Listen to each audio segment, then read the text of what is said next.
Olá, este é o nosso programa MP com Você, uma parceria entre o Ministério Público do Estado do Espírito Santo com a Assembleia Legislativa. O MP com Você quer aproximar ainda mais o trabalho desenvolvido por procuradores e promotores de justiça da sociedade, esclarecer dúvidas e mostrar, na prática, como é feito o trabalho no Ministério Público. No programa de hoje, vamos conversar com o Procurador de Justiça Sócrates de Souza, que tem uma longa história no Ministério Público do Estado do Espírito Santo. O Procurador de Justiça vai falar um pouco do seu trabalho na instituição, que é coordenar o Centro de Apoio Criminal. Ele vai contar para a gente como o Ministério Público vê esses índices de criminalidade e quais as ações podem ser tomadas para minorar esses números. Vamos falar também do Código Penal, as mudanças previstas e qual o sentimento geral em relação a essas mudanças. Acompanhe aqui, na TV Assembleia, o MP com Você.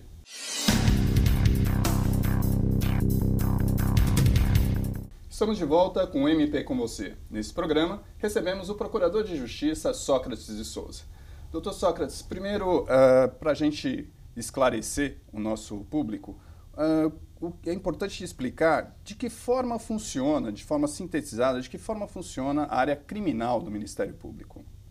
Bom, o Ministério Público ele é dividido em duas áreas. Os procuradores de justiça, que atuam junto ao Tribunal de Justiça, e os promotores de justiça, que atuam junto aos juizados e juízes de direito. Então, a função é a mesma. Basicamente, o que um promotor faz no primeiro grau, como denominamos, é a mesma atuação que um procurador de justiça faz junto ao Tribunal de Justiça, o segundo grau. Ainda existe aquela figura do homem vestido de preto que faz a acusação? Em algumas solenidades, em algumas cerimônias jurídicas, aquela roupa preta ela é necessária.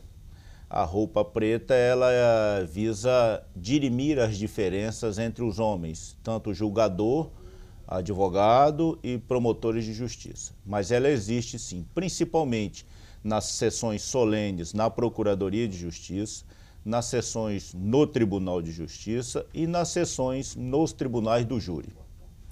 Doutor, vamos passar aí para um tema mais árido, digamos assim. A gente vive hoje aqui no Espírito Santo uma situação bastante complicada e, segundo o mapa da violência, divulgado recentemente, o Espírito Santo está em segundo lugar no número de homicídios. A gente só fica atrás aí de Alagoas.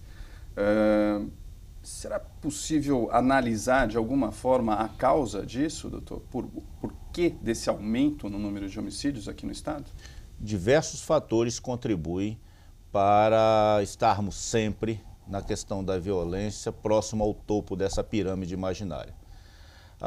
Uma das questões que provocam esse aumento da criminalidade diz respeito ao número de policiais, tomando por base um número imaginário de habitantes. Então, o número de policiais militares hoje é aproximadamente o número de 500 policiais a mais do que há 10, 15 anos atrás. E a população neste período cresceu muito. Então, se nós tomarmos por base ainda o exemplo da UPP do Rio de Janeiro, nós vamos verificar que o número de policiais numa UPP, ele guarda uma relação muito próxima com o número de habitantes daquela comunidade. Enquanto aqui no estado do Espírito Santo nós temos uma desproporção enorme, ou seja, mesmo tendo ultrapassado mais de 2 décadas, o número de policiais se manteve inalterado, uma alteração quase que insignificante para mais. Entretanto, o número da população cresceu muito, então essa desproporção contribui sobremaneira para o aumento do índice da criminalidade. Outro fator diz respeito, no passado, ao sucateamento da Polícia Civil, tanto na parte de viaturas, equipamentos para melhorar a investigação, como também na parte científica. Recentemente, em cumprimento à meta 2 do Conselho Nacional de Justiça, foram detectados na Divisão de Homicídio e Proteção à Pessoa aproximadamente 15 mil inquéritos não concluídos até 2007.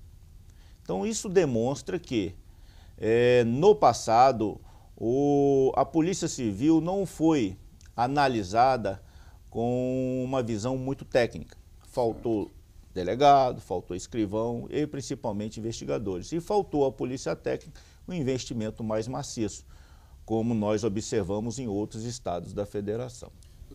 Doutor, a gente sabe que alguns investimentos estão sendo feitos aí pelo governo do estado nas polícias. Agora, tem uma outra análise que talvez a gente possa fazer, que é a questão cultural. Aqui no Espírito Santo se mata mais do que em outros estados. Isso tem alguma relação com a sociedade, com a forma de atuação da sociedade ou a formação social? Bom, no estado do Espírito Santo, há muitos anos, a Secretaria de Justiça passou por um processo de dilapidação do homem enquanto administrador. Digo isso porque quando o homem era preso, processado e condenado, ele ingressava no sistema, ele não recebia do Estado, no passado, um tratamento adequado para poder se ressocializar, ou quando muito se socializar, porque muitos deles nunca foram socializados. E aí este homem ingressava no sistema e saía pior do que entrava. Hoje a realidade é totalmente diferente. Então nós temos hoje um sistema que efetivamente recupera aquele que quer se recuperar. Aquele que não tem interesse em se recuperar, nenhum sistema vai recuperá-lo. Bom, desta forma, nós tínhamos uma população que ingressava e saía do sistema prisional, mas, via de regra, voltava para a criminalidade. Isso foi crescendo, os grupos foram aumentando e toda vez que parte de um grupo era preso, o outro grupo tentava tomar aquela área de atuação, principalmente na área de tráfico de drogas. E aí os conflitos aumentava a criminalidade, os conflitos, os homicídios, via de regra. E nós passamos por um período muito ruim. Houve uma queda, um período de paralisação, quando a maioria dos chefes desses grupos foram presos. Entretanto, eles se reorganizaram com aqueles remanescentes que permaneceram em liberdade. Familiares, amigos, aviões, gerentes passaram a ocupar o posto maior. Então, isto criou uma situação quase que irreversível.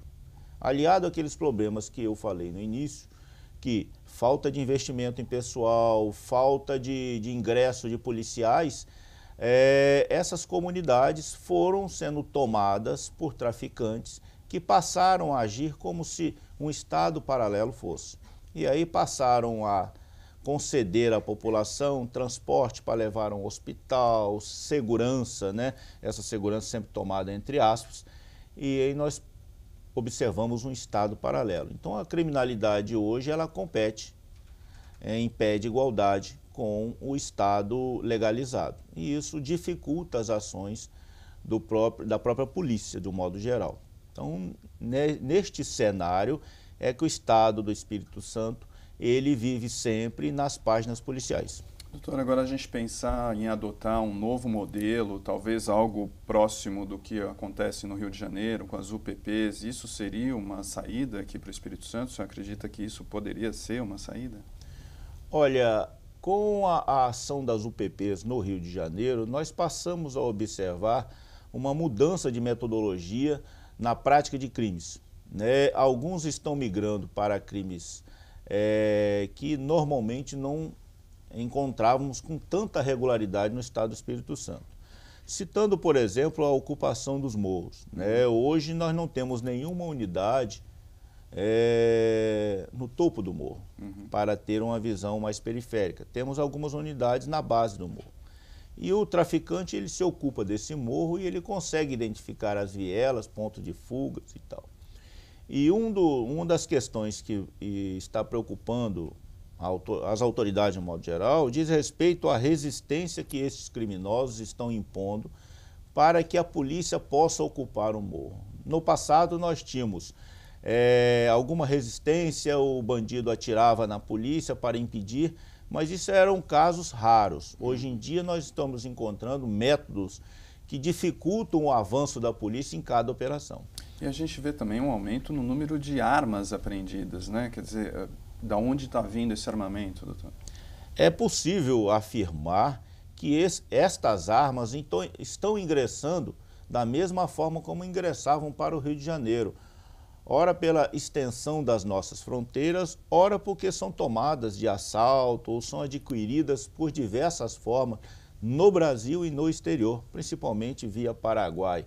Mas isso não quer dizer que somente através do Paraguai elas ingressam, porque a nossa fronteira é muito grande, ela pode e normalmente ingressa por outras unidades, principalmente aquelas que são divididas por rios, onde a Polícia Federal, o Exército não tem condições de fiscalizar. Então essas armas entram no mercado brasileiro e são vendidas por preços astronômicos, mas para impor pela força, o traficante ou aquele dono do morro, ele faz a aquisição desses objetos e distribui para os seus soldados para garantir uma segurança para aquela comunidade. Mas somente a comunidade sabe o preço que paga. E essas campanhas para exatamente tirar esse armamento da rua, o senhor acha que isso causa algum efeito, isso funciona? Olha, no entender do Ministério Público do Estado do Espírito Santo, não causou o efeito desejado. A impressão que se tem que, mesmo com todas as campanhas de entrega, somente o homem de bem entregou as armas. Né? Aquele que recebeu de herança, encontrou em casa, depois do falecimento de algum ente querido, ele fez a entrega porque não sabe manusear, não tem lugar para guardar, então ele fez a entrega das armas. Agora, o criminoso, ele jamais entregará uma arma, até mesmo porque ele se sente diuturnamente ameaçado por grupos rivais. Então a arma para ele faz parte até do próprio corpo, como se fosse um membro extra do corpo dele e que ele vai utilizá-la para a sua autodefesa e depois para produzir o que ele bem entender, como assaltar, matar e outros crimes mais. E diante desse quadro, doutor, de que forma o Ministério Público pode contribuir para tentar minorar esses índices de violência? A primeira análise que tem que ser feita é: nenhuma arma está no mundo jurídico sozinha, ela tem uma história. Então, quando se tem uma visão micro do porte ilegal de arma, você aplica uma sanção, muitas vezes substitui a pena por alguma coisa que possa dar um aspecto de retribuição, mas na verdade aquela arma, se você tiver uma visão macro do crime, você vai encontrar uma ligação com a proteção de um grupo de extermínio, com a proteção de uma boca de fumo. Basta que o membro do Ministério Público e mais o Poder Judiciário tenham essa visão em todo e qualquer crime, seja ele pequeno, médio e principalmente os grandes. Pedimos licença ao Dr. Sócrates de Souza, Procurador de Justiça do Ministério Público do Estado do Espírito Santo, dirigente do Centro de Apoio Criminal. Para você, telespectador, nós vamos para um rápido intervalo e já voltamos para falar aí das mudanças no Código Penal brasileiro. Daqui a pouco.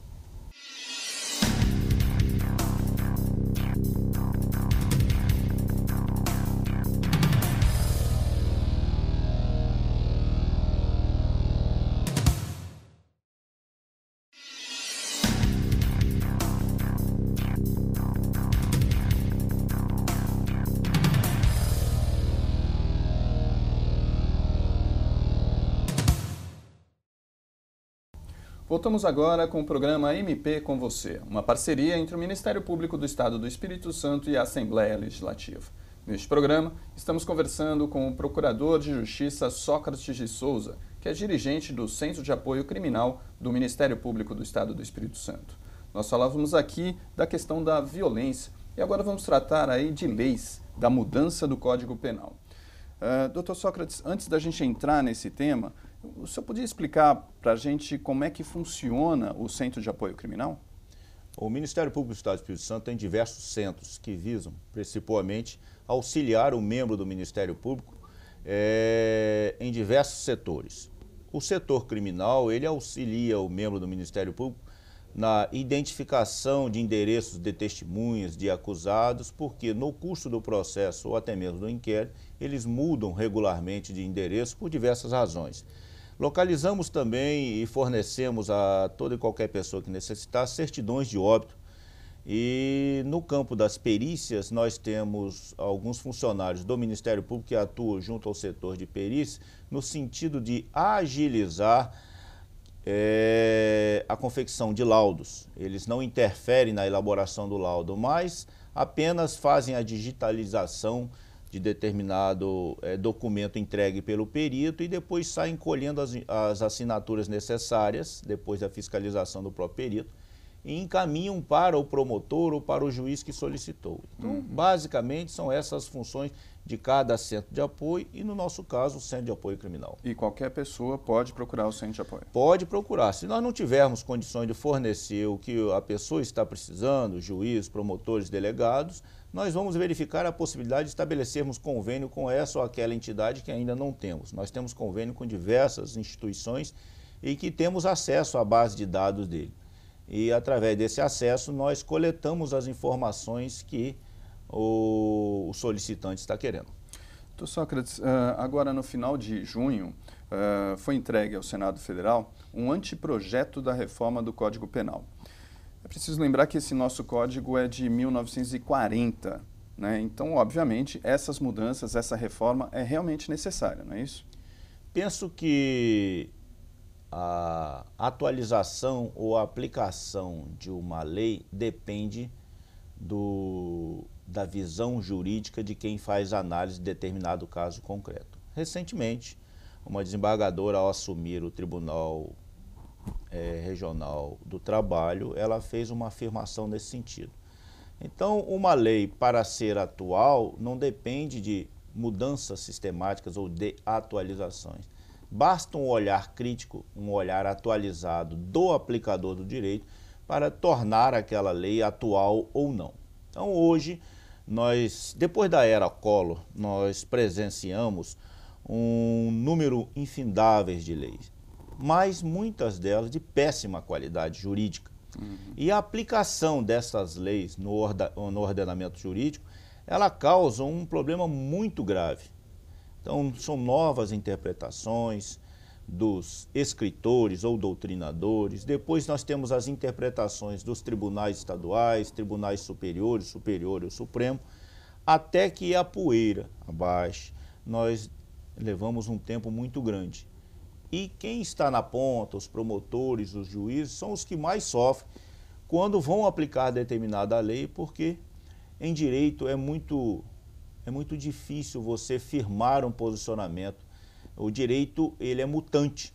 Então, numa determinada época, ele tende para um lado, noutra, tende para outro. Então, o aplicador de direito, ele sofre com essas constantes mudanças nas leis. O Código Penal, ele precisa de uma repaginada, mas se nós modificarmos todo o Código Penal, com certeza essa modificação não vai sair de Brasília tão cedo. E algumas questões polêmicas aí devem entrar exatamente nessa reforma, né? Como, por exemplo, aí a gente tem a questão uma das novidades é a possibilidade de comprar, guardar, plantar ou portar drogas para consumo pessoal. Isso deixa de ser crime.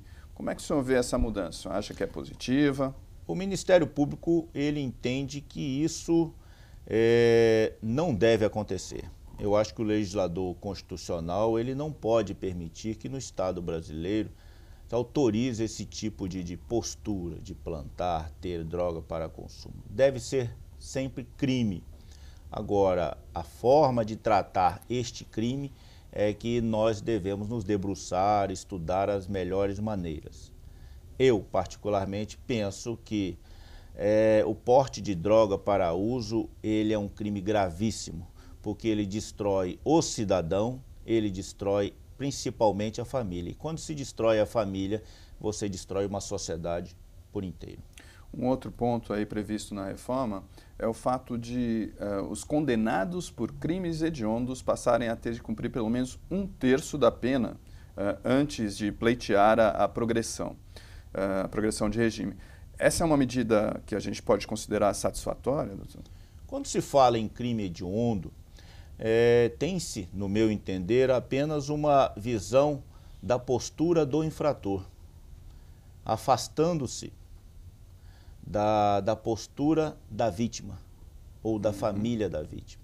Então, quer me parecer, quando o legislador criou essa figura do crime hediondo lá na Constituição e permitiu a possibilidade de equiparar outros crimes aos crimes hediondos, ele deu para a sociedade uma visão de qual seria o futuro do ordenamento jurídico brasileiro no campo penal.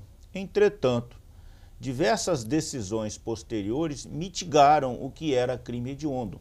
Então hoje nós temos o tráfico de drogas, que ele é equiparado pelas decisões superiores a um crime comum, como a subtração de uma bicicleta, considerando-se as penas que são aplicadas e ainda uma visão, no nosso entender, dissociada da realidade ou afastando-se daquela norma principal da Lei de Introdução ao Código Civil, que diz que o juiz, ao aplicar a lei, ele deve analisar os fins sociais para os quais ela foi criada.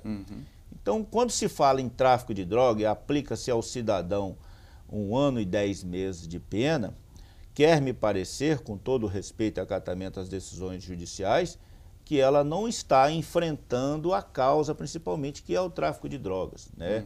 Hoje a nossa sociedade assiste, sem condições de reação, brigas entre traficantes, e não são traficantes que vendem 50 quilos por dia, são os mesmos traficantes que vendem uma pedra de crack, que esta pedra vai causar a destruição de uma família. Então o pequeno traficante, ele tem que receber uma pena diferenciada, mas ele não deixa de ser um traficante, ele não deixa de ser um ácido na estrutura celular que é a família. Agora, doutor, essa diminuição aí da possibilidade de progressão para 1/3, isso é satisfatório, isso é interessante? Olha, analisando essa questão de possibilidade de redução para 1/3, não me parece a medida jurídica mais adequada. Porque hoje nós temos aí 1/6, né? Quer dizer, o preso tem que cumprir 1/6, apenas 1/6 da sua pena para poder pleitear a progressão, não é isso? Se hoje ele praticando um crime comum, ele cumpre 1/6 em regime fechado, se este for o regime inicial, depois ele passa a cumprir 1/6 também no regime semiaberto, e aí ele passa a ter o direito, em tese, de alcançar o livramento condicional. Então, se ampliar para 1/3 no regime fechado, eu posso entender também que eles vão ampliar também mais 1/3 para o regime semiaberto. Então, me parece que esse raciocínio, né, da forma como está sendo posto, me parece a melhor solução. Hoje nós temos presídios que efetivamente recuperam as pessoas, entretanto, alguns desvios exigem da Secretaria de Justiça uma postura mais acirrada para coibir esses desvios, mas quer me parecer que com a nova metodologia aplicada pela Secretaria de Justiça, e se essas medidas efetivamente entrarem em vigor assim, a curto prazo, eu digo em 5 anos, nós teremos, num prazo razoável de 15 anos, talvez uma mudança. Mas é necessário esclarecer que estas mudanças possivelmente não atingirão essa comunidade de presos que hoje estão no sistema. Então eles não serão atingidos. Tomando-se por base um exemplo muito prático, a Lei Daniela Pérez, que elevou a categoria de hediondo o crime de homicídio, não atingiu os executores da própria atriz Daniela Pérez. Então eles estavam sob um regime anterior. Então a lei, neste caso, era só aplicada para o futuro. Nós estamos conversando com o Procurador de Justiça Sócrates de Souza. Ainda dentro dessa temática, doutor, das mudanças do Código Penal, existe aí uma possibilidade de um reforço para a lei seca. A embriaguez do motorista seria comprovada por vários meios, como testemunho do próprio policial. Isso pode ter um efeito prático? Pelo que eu observei da nova redação do Código de Trânsito, quer me parecer que ela vai dificultar ainda mais, né?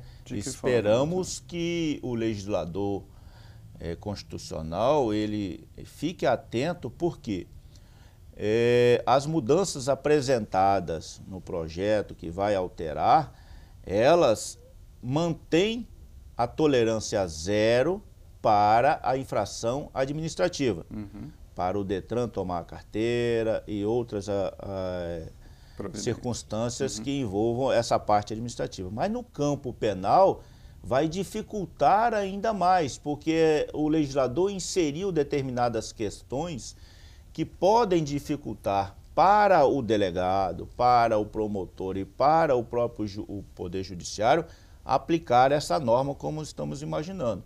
Seria necessário que o legislador admitisse tolerância zero no aspecto criminal e fossem admitidas todos os meios de prova.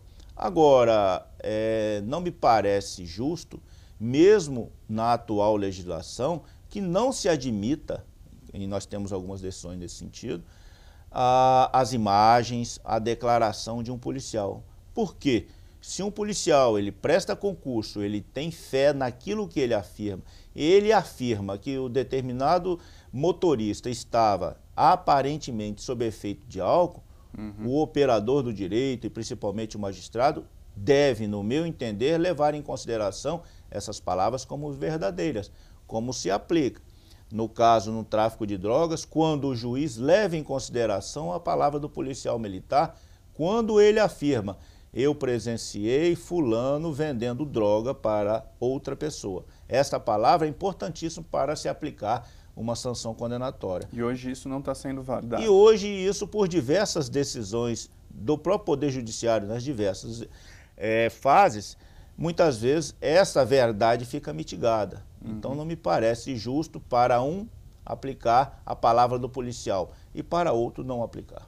Um outro ponto aí também polêmico é a questão do jogo do bicho, que hoje é contravenção e viraria crime nessa nova redação do Código Penal. Como é que o senhor vê isso também? Essa questão do jogo do bicho ela é histórica no Brasil.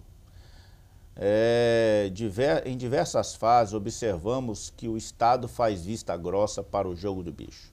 Em qualquer esquina você encontra um apontador de jogo de bicho e as polícias têm monitorado aonde ficam instaladas fisicamente as bases das bancas. Prender o apontador de jogo de bicho em cada esquina não produz o resultado. É necessário que se faça um trabalho de inteligência. Falta, no entender do Ministério Público, vontade política do governante de acabar com essa praga que assola a sociedade.